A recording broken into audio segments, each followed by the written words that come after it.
All right, so what are we talking about? Figure it out. Okay. Let's figure it out. All right. So introduce yourself and why you're running for Congress.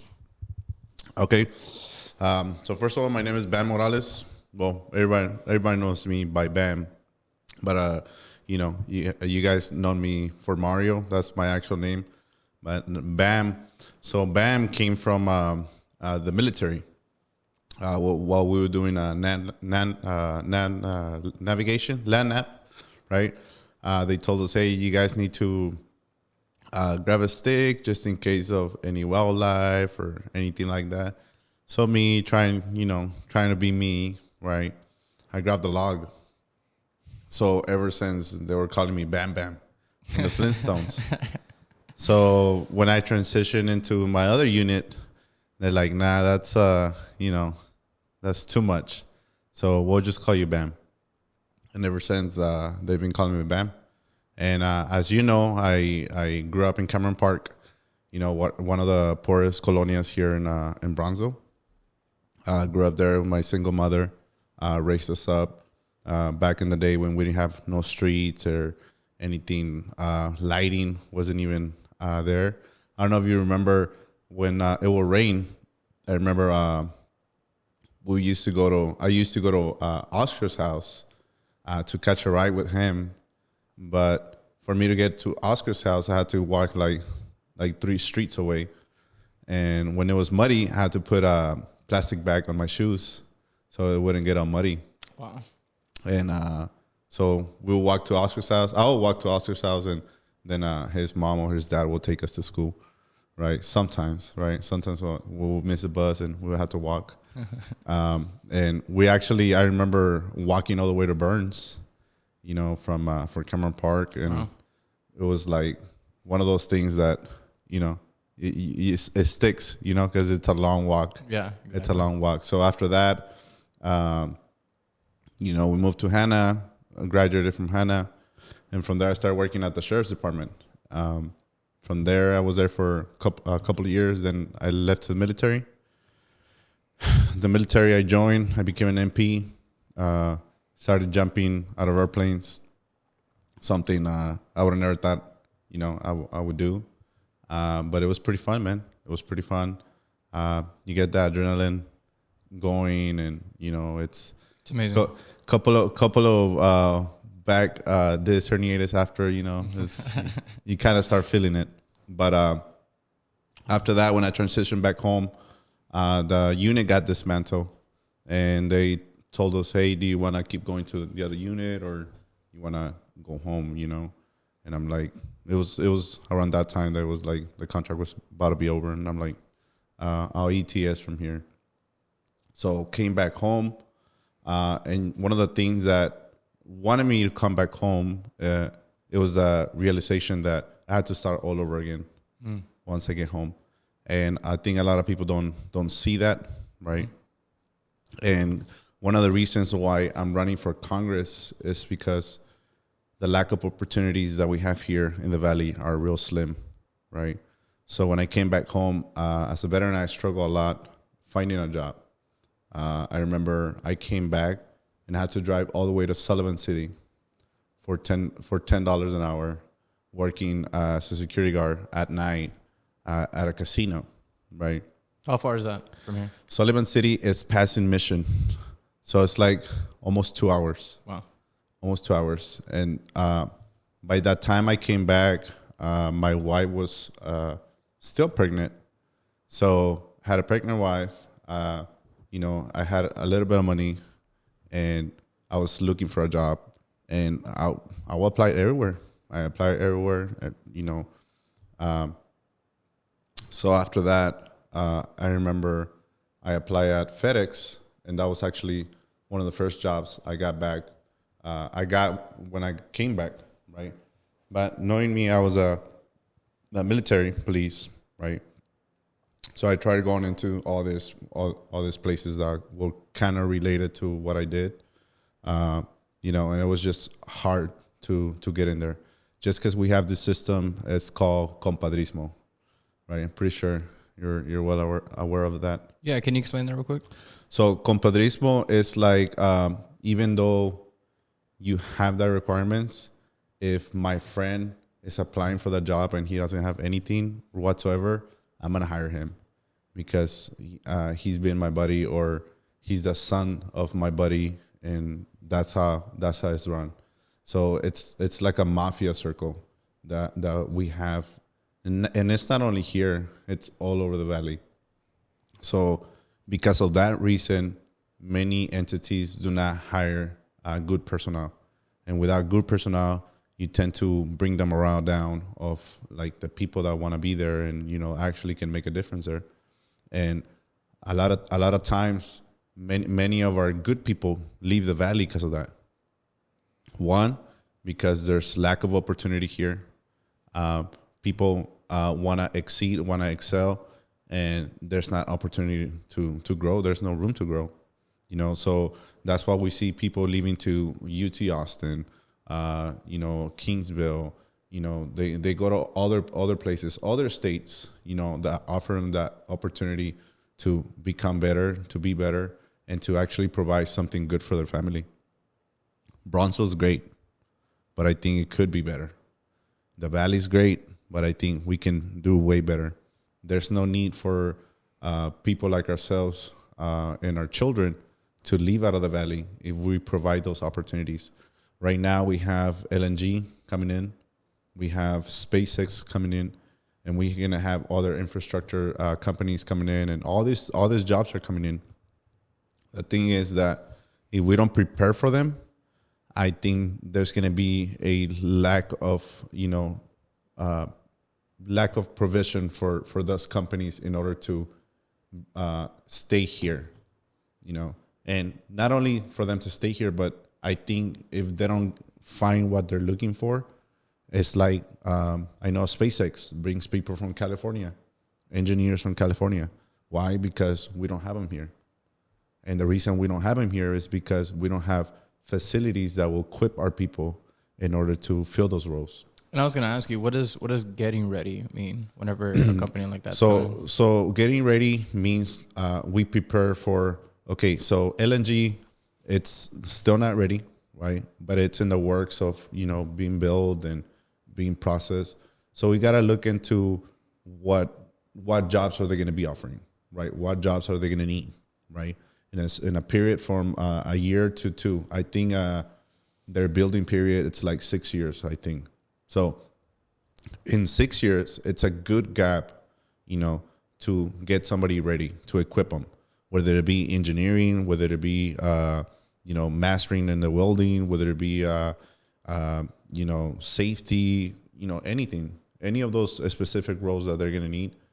We need to get our people there. We need to start opening programs, start developing certain certifications that people will get and will eventually, start implementing in those jobs, right?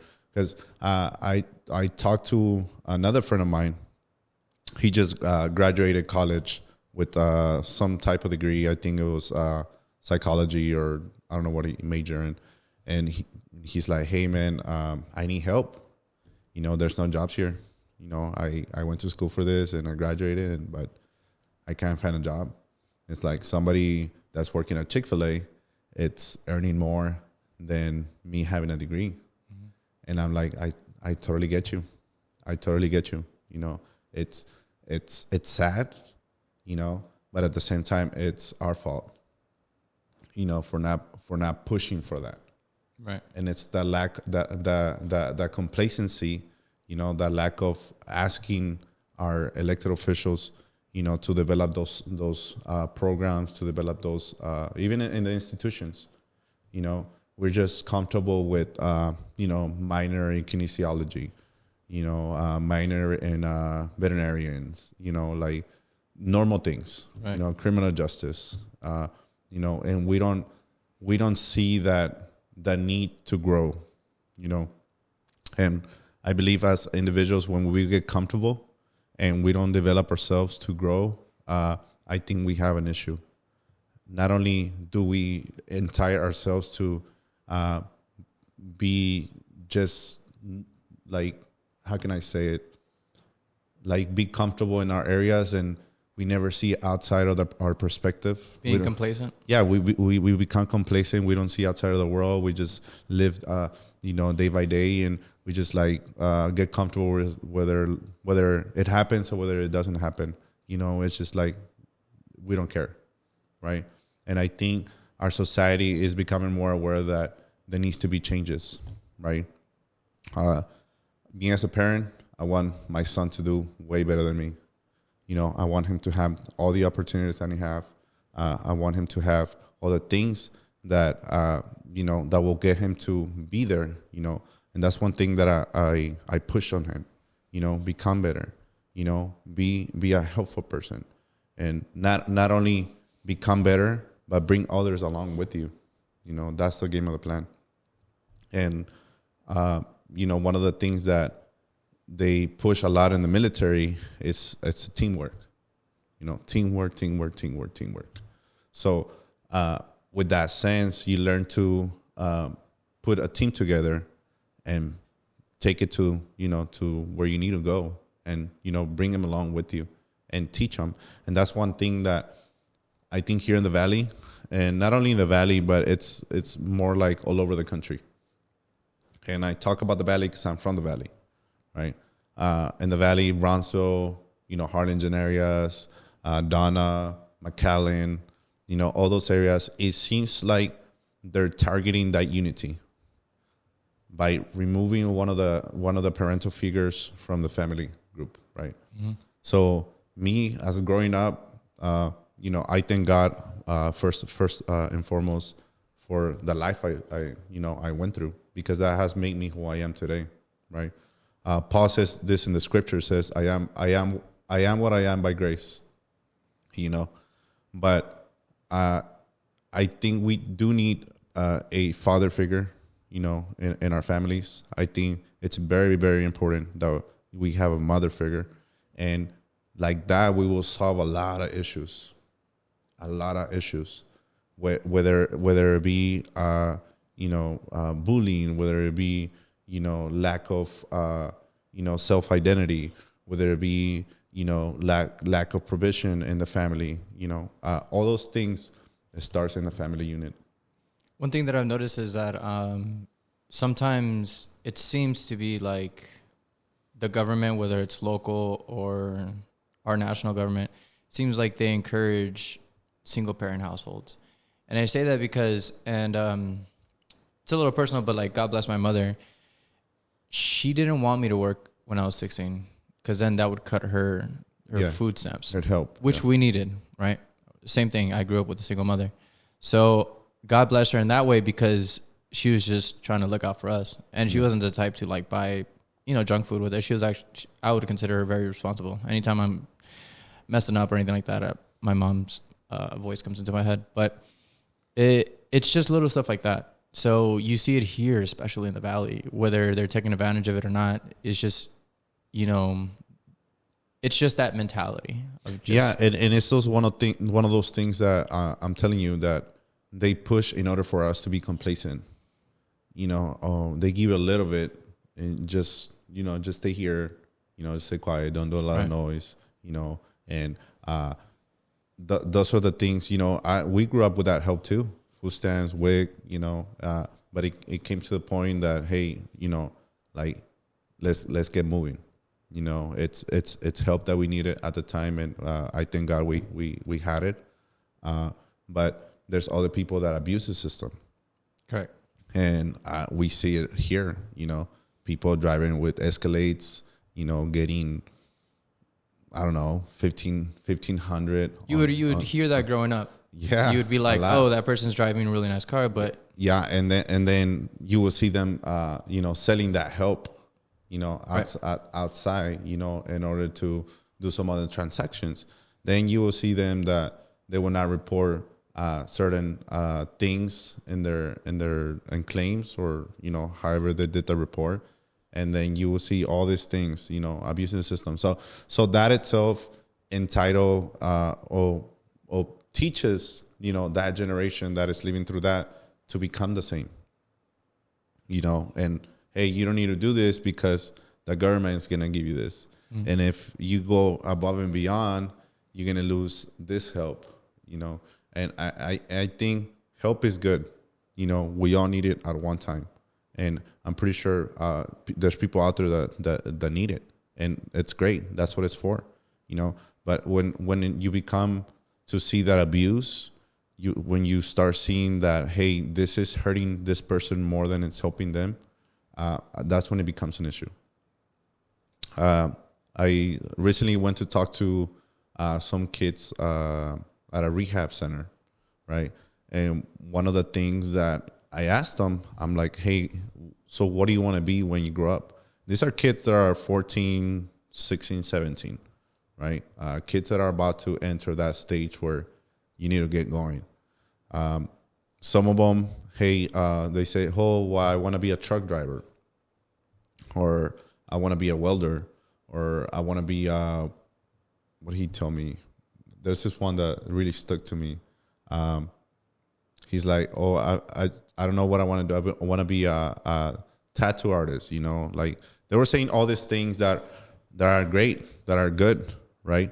But then I tell this person, right? I tell this kid, the kid that says that he wants to be a welder, I'm like, have you ever thought of not only being a welder, but becoming a owner of a welder company? The truck driver, the same. I told him, have you ever thought of, you know, owning a trucking company? And those are things that we weren't taught. Right. You know, in the school, all they told us is like, hey, once you graduate, you know, just be prepared for 8 to 5 job, or, you know, for a normal job, you know, shift work and stuff like that, which is great, you know, which is great. We all need, we need those jobs, right? But I was trying to open their mind for them to become better, you know, for them to have no limitations on how big they can grow. And those are the things that we need here in the Valley, right? And that's one of the things that's one of the reasons why I'm running, right? Because we have gotten many of our elected officials that have not done anything for our communities, and we see it. You know, we see it. Yes, we do see the little bit of growth, but it doesn't come from them. It comes from the companies that are pouring into our cities, you know, giving people the opportunity, you know, to become better themselves, right? But what if we had somebody pushing for that all along, you know, pushing for better opportunities, more jobs, you know, better stability, better economy, you know? There's a lot of things we can do, you know. And when a single parent, let's say, right, or when a family member, right, a father, mother, right, a dad that works at a job that's paying them, you know, let's say $30 an hour, right, and he works from 8 to 5, right. Now he has the meat ends to, you know, pay a certain lifestyle that will let him spend time with his family. Or maybe open up another business. Or open up another business, you know, becoming more efficient to the society, right? Creating more jobs, right? A good job always creates more jobs. You know, a good opportunity always creates better opportunities. So with that being said, right, this parent now has the opportunity to spend time with his family, right, rather than having 2-3 jobs just to barely make it, right? And then now you have that absent parent, right? Now you have that absent mother and parent that are not there to watch the kids. And that's when the kids start, you know, some of them start losing their mind. You know, some of them start, you know, getting in trouble, you know, because there's not that structure, you know, to teach them, you know, to watch over them, to, you know, to get them educated, you know. And we see that throughout the whole valley. You know, we see that throughout the whole. Unfortunately, I had a lot of friends. We have a lot of friends that have passed away, you know, and it was because of those situations. You know, either they came from a broken home, you know, make the wrong decisions, ended up with the wrong people, hanging out with the wrong crowd, because that crowd was the one that was giving them attention. Why? Because mom and dad were working 2 or 3 jobs sometimes, you know, just to barely make it. It's a great point. and I think we need to do better as a society in order to fix that. And how do we fix that? We create better opportunities. We look for better jobs. More paying, more high paying jobs. Thank God that this companies have come in. But I think we shouldn't stop there. I think Brownsville is growing at a rapid pace, and we need to. Right now, I think we're in that role of playing catch up, right? Of how we're gonna, catch up to, all these things that are happening, infrastructure, economy, development, more things growing. We need more. Right. I heard from a good source, right, that at any given point, we have a lack of staff in the police force, right? And that itself, it's really bad. That itself is really bad because we're at, I think, almost at a 300 or more thousand population, and the cost, can you imagine all the costs? Yeah, I can't even fathom it. And that, the sense of you don't know if you're going to get a backup responding to those calls is just overwhelming. Response time. It's just so many things that lead into it. Yeah. Imagine if you going through a death and life situation and you're like in Olmito, right? And then your response unit, it's all the way in Ramireño, right? By the time he gets there, it's about 20 minutes, God forbids that happens, right? But I think we need to look into those aspects, and that's another thing why I'm also running, right? Because I want to equip the law enforcement, whether it be with more staffing, whether it be with more equipment, whether it be with, whatever they need to perform their job at the best that they can, I want to equip them. I want to give the law enforcement, first responders, that funding in order for them to become better, be better. One of the other things that we see is that a lot of business are closing. A lot of business are hurting right now. And unfortunately, nobody's doing anything about it. We need to implement a system, whether it be tax deductions, whether it be more chances in tax write-offs or, something along the lines.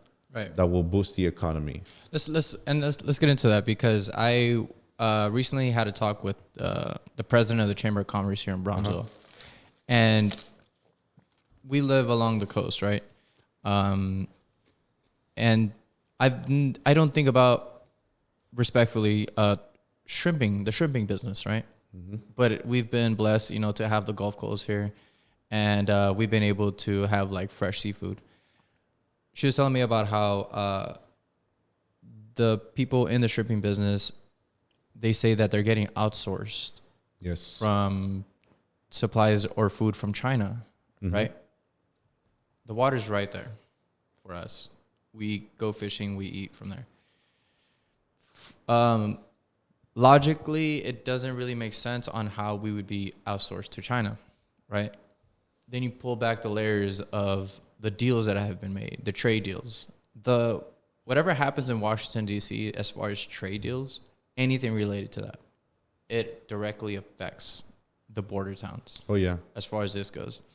So I can't see why Brownsville hasn't been what San Diego is. They have the same opportunities and the same things going on as far as that goes.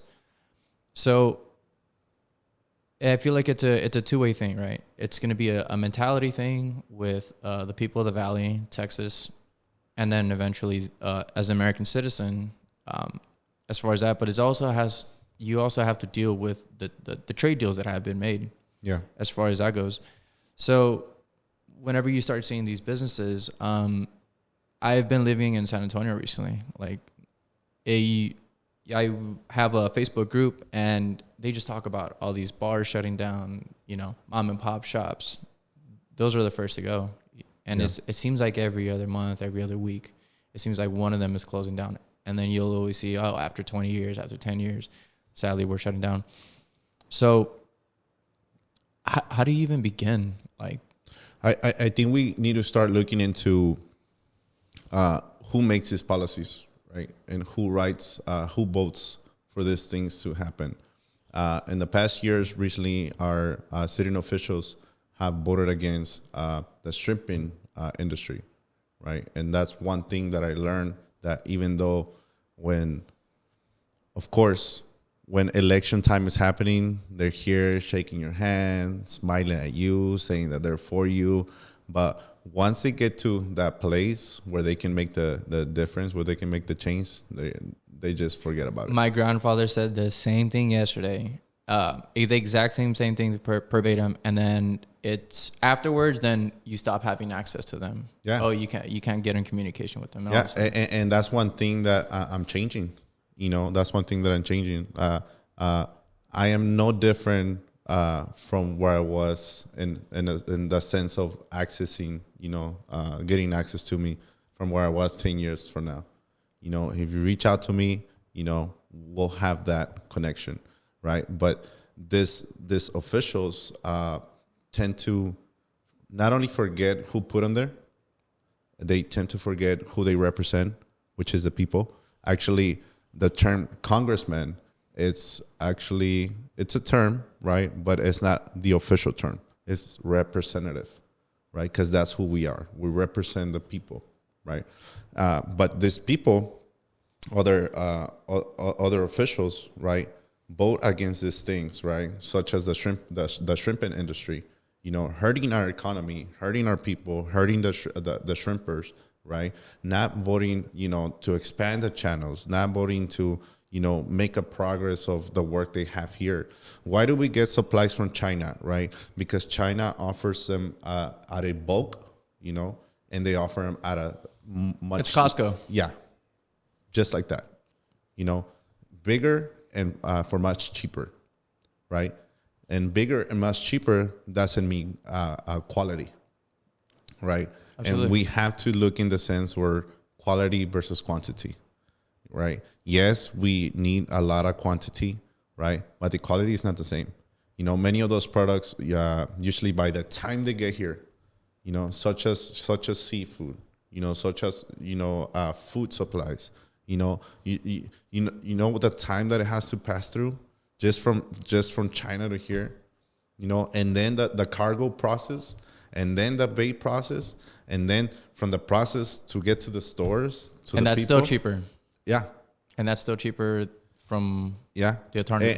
And I think we, one thing that I do embrace from HEV, and I'm not endorsing them, they're not paying me or anything, but is that they give like the local farmers the opportunity to sell their products in there, the locals, and that's one thing that, I think we have dropped the ball on, or the people have dropped the ball, or implementing small businesses, implementing the local businesses that we have, such as the shrimpers, right, in order for them to rise and keep developing. That shrimper, I know most of them, I know a lot of shrimpers, right?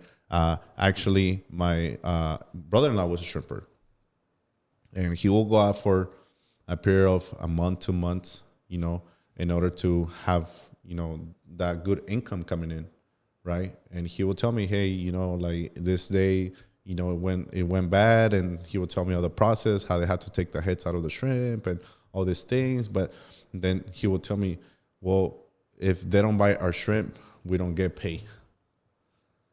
And that's when it gets, tough, where you have to compete against other countries across the world. It's unacceptable. Our own local restaurants aren't buying from our own local fishermen. Yeah, and basically, and I think that's wrong. I think that we should support our own people, right? We should support our own economy, right? Because at the end of the day, that economy is going to another part of the world. Absolutely. And sometimes if you're a local business, you just have to, these businesses are shutting down. I need to cut costs. Yeah. Right? So the first thing that goes, it's either staffing or quality. And not only that, but sometimes that happens because there's not awareness of, maybe Tony's shrimper company, right, is there, but nobody knows about it, and he doesn't have the means to expose himself. So one of the things that I started doing when I did my official announcement is bringing businesses. Did I charge them? Absolutely not.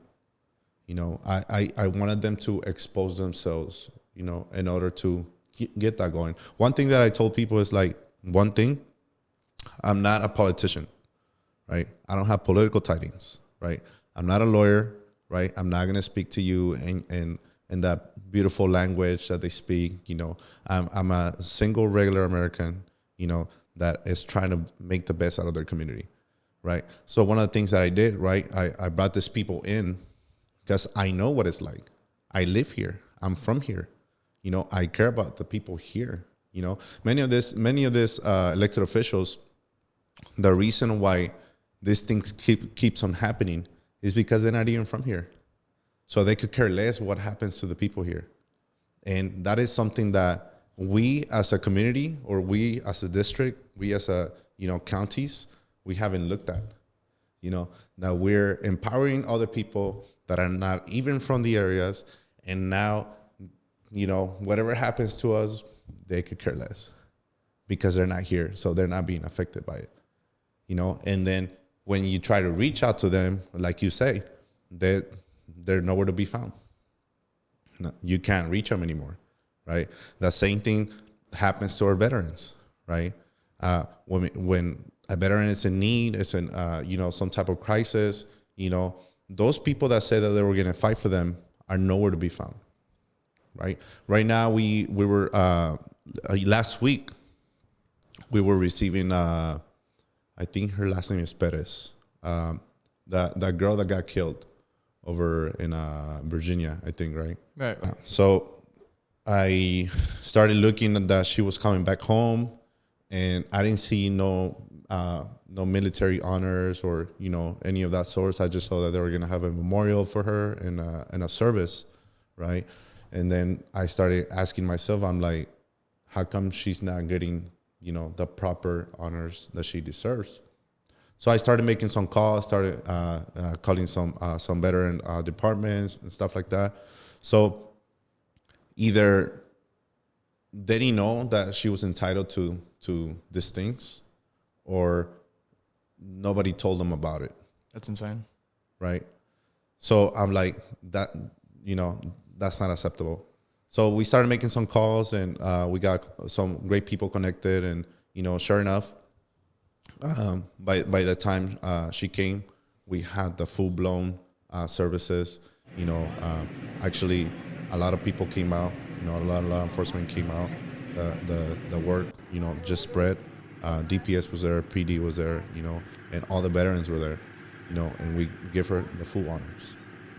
And I don't know if I think today or tomorrow, she's having another ceremony. So I told the family, look, the help doesn't stop here. We as a community, we're in debt to you, right? Not only because you sent your daughter to the unknown, right? Not knowing that she was not going to come back. So now we have to help you. I see it that way. I see it that way, where whether you sacrifice something, for us, let us help you now. And I told her, I'm like, whatever is that we can do for you. I don't know. I don't need to be in a place of power, or I don't need to be in a Congress seat, to help you, to help people. And that's what I tell my team. I'm like, let's start making the difference now. I'm like, we don't have to wait to get there. I'm like, we can make the difference now. That difference starts now, and it starts with one. Just one thing that you can do for somebody else makes a whole difference. It's like I hear this videos all over time. Throughout time, you see those videos where the person was about to commit suicide. And just because you say hello, or just because you say, how's your day going, you you save their life.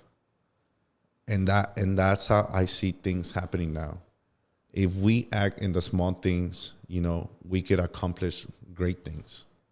And one thing that I'm doing in this race is just that, starting to help now, that's what I want people to know, that we're here to actually help the people. Like, estamos con la gente, right? And that's what people need to see, right? That we're not a politician. I say it again. We're not a lawyer. I don't have a self-agenda. And that's what most people seems like they see that, wow, is it true? Is it really true? Or are you just being another politician that says those things? That's the fear of being compromised. Yeah. And we did talk about that a little bit, but it is that thing. It's just like you see it over and over and over again. And as things get more chaotic in the news and all these different things, you see that they pivot away from, however a person may feel, right? We're not putting our people up first. Yeah. And so when I hear people who are very, proud to say America first, sometimes you see that pivot away, whether we give more funding to this war or that war. It doesn't matter. You just see that pivot away from, okay, well, weren't we supposed to stop funding certain things? Weren't we supposed to stop, encouraging all these different things? So that's where the fear of compromise comes in. And the thing is that right now the deficit keeps on rising, just because of that. Because I personally want peace, right? I want peace, whether it be in the Middle East, whether it be here in America. All these things that are going on with the issue with immigration, all that stuff. We should look into a better way to do things, right? Maybe we can come out with a immigration reformation, where we can give people the chance to find a way to citizenship. I believe that that's a great thing to do. I believe that's a thing that we must do. In order to not only to, give people the opportunity, but it will boost the economy. Right now, we're seeing a lot of things that are being affected by it, by all these things that are happening. And more than that, it's breaking families apart. It's like we all know somebody, that's been affected by it, especially down here in the Hispanic community, right? And yes, I'm Hispanic, right? Yes, I see that as an issue, right? But I do also see, right? Issue in what way? Just so you can clarify. So that on that issue that it's hurting the economy, right? You being Hispanic, I meant. You said you found it an issue being Hispanic. No. I'm saying that issues that the people think that I'm not Hispanic. Oh, okay, got it. Okay, yeah. I just want you to clarify because just that way that I look, I'm like, as soon as you hear me speak, you'll right, see, you understand. You understand I'm Hispanic, right? I grew up in the Spanish community, right, where they speak Spanish, right, and yes, I speak Spanish, right, and that's one thing that they brought up to me in my last meet and greet, right, that they didn't think I speak Spanish, by the way I looked, right. And then I dije, no, señor, si hablo español. And then he's like, oh, you do speak Spanish. I'm like, yeah, of course. I'm like, I'm from here. I'm from Brownsville. I'm from the Valley. I understand what people go through. So it's like, when I see these things happening and I talk to people, I'm not hearing anything new. Yeah, it's okay. That's absolutely right. Because I know, I live here. I see it. I went through it. I lived it. The things that we're seeing now. So the book of Ecclesiastes says there's nothing new under the sun, right? The things that we're seeing now, we always had them. It's just the way we see them now is more exposure because we have social media. We have TikTok, we have Facebook, we have Instagram, we have X, we have Threads. So the exposure is there more, You know, so now we see it like, oh my God, like this is happening. No, it was always happening. You know, it was just not being exposed. But I do definitely think that we need to do something about that. You know, such thing as you said, funding the wars, that needs to stop. You know, America comes first. You know, we have a lot of issues with homeless people, right? We have a lot of issues with our own people, right? We have a lot of issues in the healthcare area. You know, we have a lot of issues in the schools areas. You know, safety is always an issue. Border security. Parents are not trusting schools now. Yeah, right. For whatever reason, doesn't matter the reason. And I think it all comes to who's in place, right? Who's pushing this radical agenda that is indoctrinated our children, right? One of the things I don't understand is why should we allow our children being indoctrinated? We didn't have that problem growing up. We didn't have that problem where they were trying to shove an ideology in, you know, down our throats, you know, because or at least I think we lived in a time that was more conservative. Now it's all about, you know, who's right, who's wrong. I think today I feel this type of way, so I want you to address me as I feel, right? And the truth of the matter is that facts don't have feelings. Facts don't have feelings. So we cannot go based off our feelings, you know, in order to state facts. You know, just because you feel some type of way doesn't mean that is the right way to go about things, right? And I want people to understand that we must keep our values. You know, we must keep our morals. We must keep the way we teach our kids. We must keep it conservative. We must keep it, you know, true to itself. You know, let's stop all this ideology, you know, indoctrination, you know, that we think we teach the kids that they're in the wrong bodies. You know, it's not a thing. So right now, I think we're still dealing with that issue itself. You know, where kids that don't have the power to speak, right? They cannot defend themselves, right? Nobody's fighting for them. Right now, we are seeing, yes, we're battling that child trafficking at our best, right? But it's not always enough. It's not always enough. You know, we must keep pushing for it.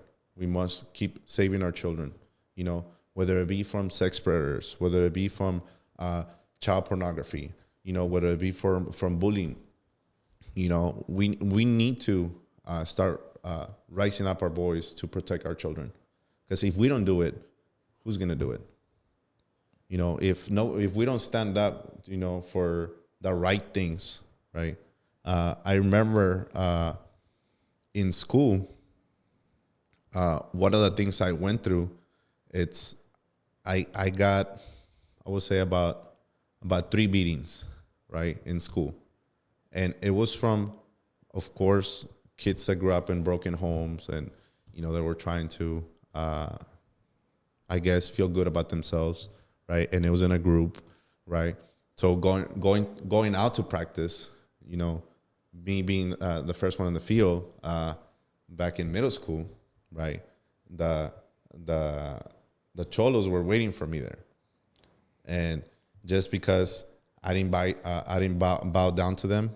I didn't say I didn't do whatever they want me to do. You know, I got a pretty good beating, you know, and I understood that was not going to stop until I put a stop to it. Right. So I stand up to him. Right. I did it first. I went about it the correct way. You know, what is the correct way?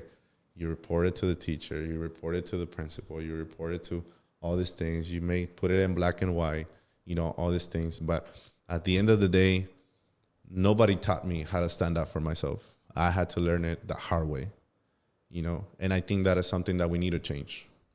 We need to teach this to our kids. You know, you need to stop being afraid of people that want to put you down. You need to stop being afraid of things that want to put you down. And because life is just going to keep on trying to do it, right? Politicians, right, or big entities do the same thing to people. Right now, when I started my campaign, right, we were talking about it last time that we have deaf friends, right? Mm-hmm. So one of the things that I did, right, I brought them on, started speaking to them, talking to them, trying to get to know them a little better. And a 47-year-old man, I think he's around that age, telling me that he's still getting bullied by other people, like older men at work, because he's deaf. An older man telling me that he's getting bullied. There is something wrong that we need to change. And that goes back to teaching values, teaching principles, teaching morals, and teaching people to stand up for themselves, right? And that is exactly what we want to do, right? That is one thing that they teach us in the military. Hey, don't be afraid, stand up, do it, go through adversity and overcome, I think that's one of the models for the Marines, right? I do believe so, yeah. Adapt and overcome. Right, yeah, absolutely. Right. So as a society, we must adapt and overcome, and I thank God that, we went through what we went through as as growing up, and I don't forsake where I came from. I love my area. I love my people. I love my culture, and I love one of the things that people would ask me, oh, what's your favorite food? I've been to parts of the world, Europe, Latin America and all that stuff. But I think Mexican is the best food. Mm-hmm. And we have a rich culture here for that. And there's no other place like the Valley. I lived in other areas, for quite some time, but I always come back home. This is my home. And I believe, I don't know if you feel the same way, but I think this is where we're from, and this is where we should stand. And I think opportunities should become a thing of the present and the future, right? We should fix our past by becoming better, right? By bringing those opportunities that I was talking about earlier, in order to give the opportunity to people, to return home, because eventually that's why people leave, because there's no opportunities. They don't find the good job, or they don't find that thing that drives them to become better. I know a lot of people here that have 2 or 3 jobs just to make it, and I think it's unacceptable that as society, and having this elected officials, to actually do something about it, they're not doing anything. Yeah, and that takes time away from the kids at home. Yeah, and then they don't do anything because all they're doing is fixing their pockets. And that's why when you see, oh, I did this and I brought so much money for the Valley and all this, I'm like, where is it?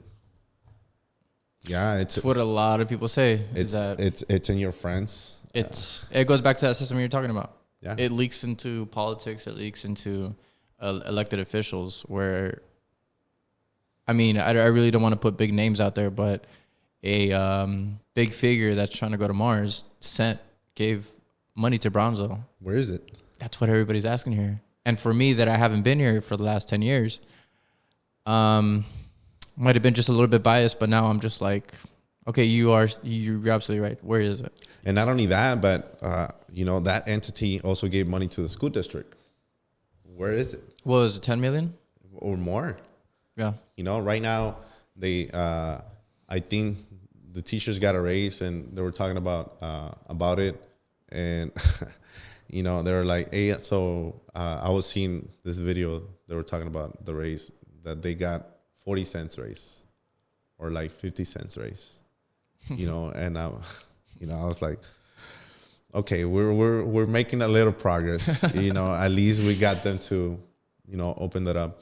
But, one thing that I see unacceptable,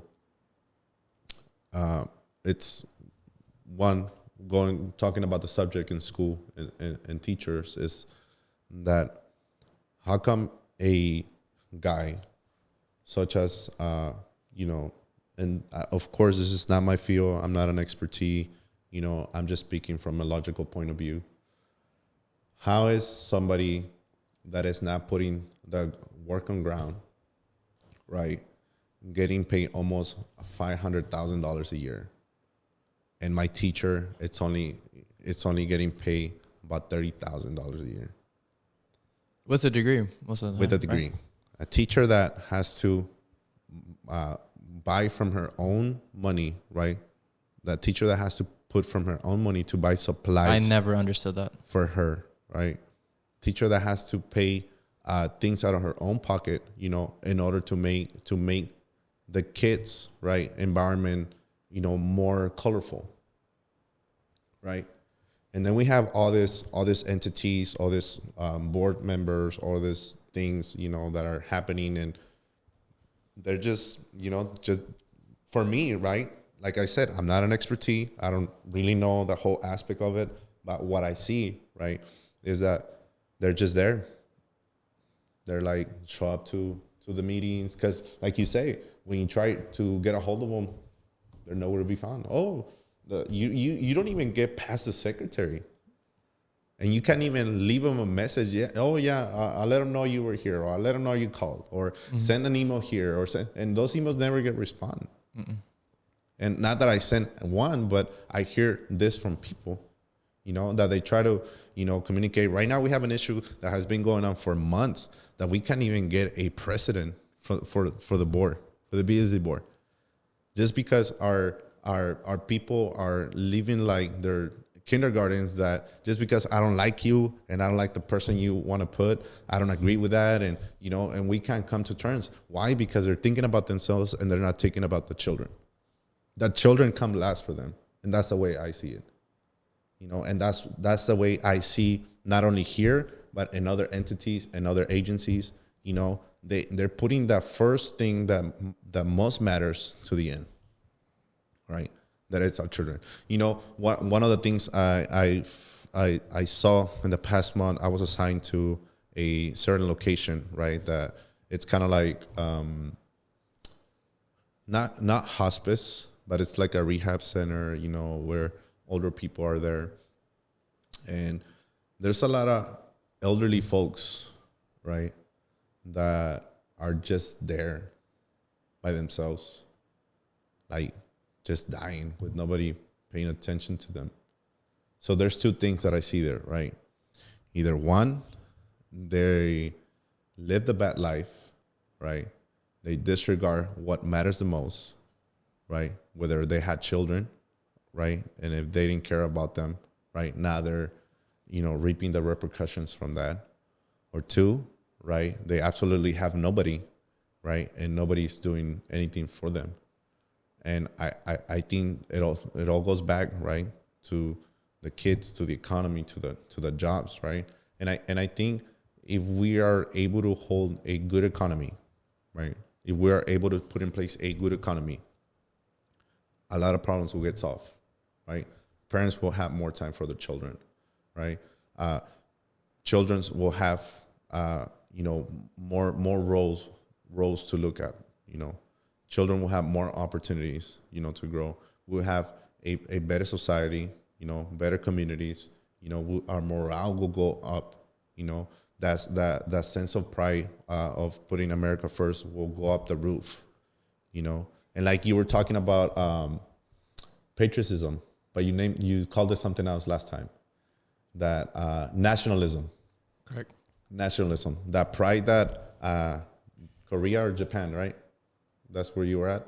Yeah, Japan. Japan, right? The pride that Japan has for being a national, right? Why can't we have that? Right? Why can't we have that?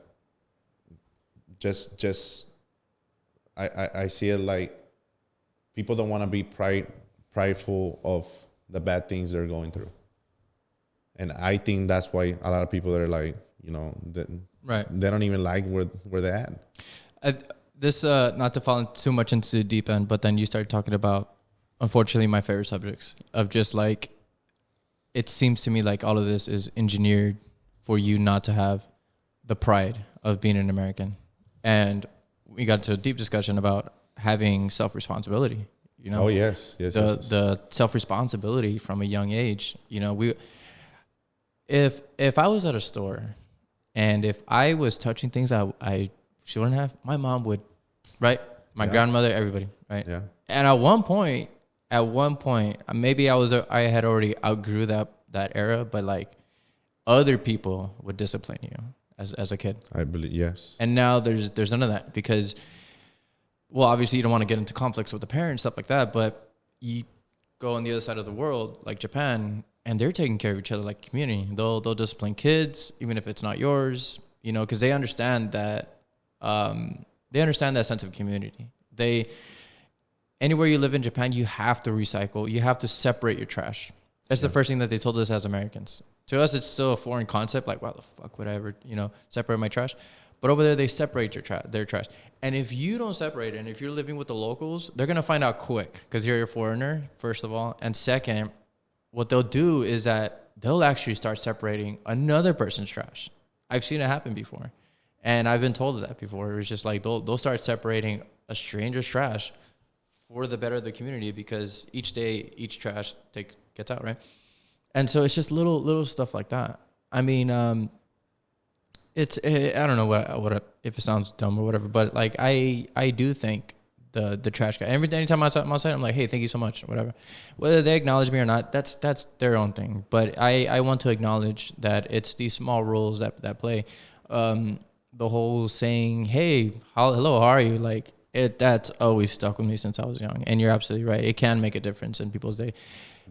If anybody knows me, they know I will make a conversation with the cash register person, whether I'm at, because whether one, that's how I am, but I also understand like, hey, they might be going through something, right? Social skills, right? Absolutely right. And so this may be one of the last things we might talk about, but I do want to go come full circle with the veterans as stuff like that because I really do care for the sons and daughters of America and how we treat our sons and daughters in America when we send them out to the military. And there is that unknown now more than ever. We've had our issues as far as the American citizens in the military, but it seems now more than ever these deaths that come up, these accidents, there seems like there's no one being held accountable. Whether it's the Vanessa Guillen over there in San Antonio, the Fort Lee. I mean, how long has that? When Vanessa passed away, that must have been 3 years now, and I can't even tell you who really got prosecuted. It might have been like 2 or 3, but there's been reports that there were multiple people involved. There was and from every rank, officers, MP, colonels, the police force, local authorities, and things like that. So it's also that lack of confidence within our own institutions. You know, whenever you talk about the lack of opportunity that's here in the Valley, well, people join the military, right? Mm-hmm. And what you see is that they'll go out there, they'll come back, experience the same thing that you experienced, because I experienced the same thing that you experienced. It's the reason that I'm willing to admit that I didn't come home for that reason, because I knew there was a lack of opportunities down here. So now you're missing out on the skills, right? You're missing out on the workforce, and the people that do come back, the veterans that do come back, they're struggling to find whether it's help or they're straight up a job, just trying to find something that they feel pride in, right? Yeah. There's whichever way you put it. I mean, if you're infantry and you come back, you weren't prepared to come back with certain skills, right? Like that the workforce needs. And so how do you replace that pride where you're proud to be an infantryman and you come back and you're just like... And there is some programs in the military which is transitioning, from the military to civilian, and they try to accommodate to a certain extent, certain degree, the things that you have done in the military into the world, right? But you said it perfectly. How do I transition from being infantry into, a a non-war active society, right? Either you become a cop, right? Or two, you join some type of law enforcement, right? But even then, the chances that you do that here, especially here in the Valley, are real slim. Why? Because of the same thing. Because the primo from so-and-so, it's putting in the application too. And even though they don't have the things that you have, they have that uncle that, can make those calls. And, they have that person that knows that person, that could make it happen for them, right? And I think that's what we get a lot of, our morale down. I'll be honest too. When I came and I started seeing that, I was like, screw this, like I need to go somewhere else, Thankfully, one of my friends,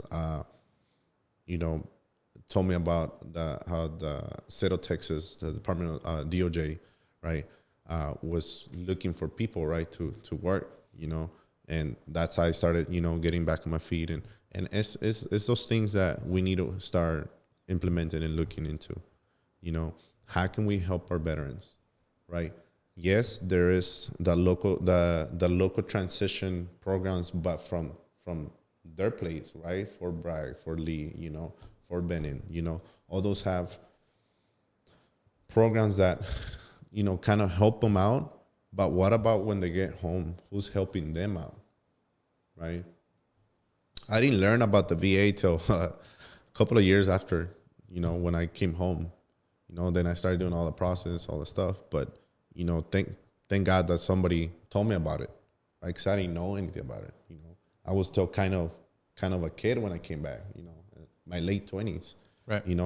But I think that we can do better as a society, right? Either set up a program, set up an institution, where we can get the help. When I think something where we can reach out to them instead of them trying to reach it back out to them. Trying to find us. And I think that would be a great first step when if the VA, whatever institution, reaches out to the veterans instead of like find them, right? Like find them, because they will get lost, and that's the last thing you want, right? I think right now we're still battling with the 22, right, a day that unfortunately they commit suicide because exactly that nobody's reaching out to them, right? This life is so busy. Everybody's doing their own thing. And we have to get ourselves accountable, but sometimes we need that help. Sometimes we need that hand stretch, to let us know that they're there for us. And that's exactly what I did with, the family of Angelina, right? I didn't care if she was in the Navy. I didn't care, if I was in the Army and she was not part of the Army. She's still, like you said, a daughter of America. She's still an armed forces. She's still my, my battle buddy. She's still somebody from that community. So that's the same thing that I did. I reached out to her, make phone calls. Let's try to help our people. Bottom line is let's stop helping. People in power. Let's stop helping their pockets. And let's start helping our people. And I'll end with that. Where can people find you? So if they go to banforcongress.com, they can able to join the fight with me to make these changes, or they can go to Ban for Congress on Facebook, and they can also go to on Instagram, on Instagram and TikTok, right? Ban for Congress, District 34, and it's funny because that was my football number. Was it? Yeah, 34. It's always been my number. Your lucky number? Yeah. So banforcongress.com, they can find me there, and they can follow us, everything that we're doing, and that's where they're gonna find me, or they can even reach out to the people that are send me a WhatsApp, send me a messenger, and I'm gonna respond.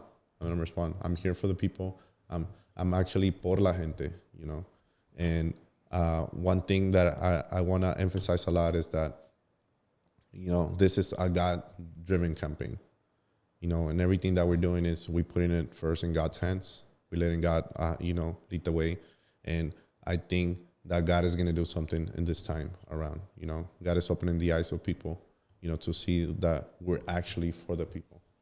And, but yeah, they can find me there. They can follow everything, and they can hold me accountable there with the things that, they want to see, or they want to see more, or they want to change, But thanks for your time, man. It's always pleasure, like I told you last time, reaching back to old friends and, seeing them that they're doing well. Awesome. Likewise. Thank you for joining us. God bless you, man.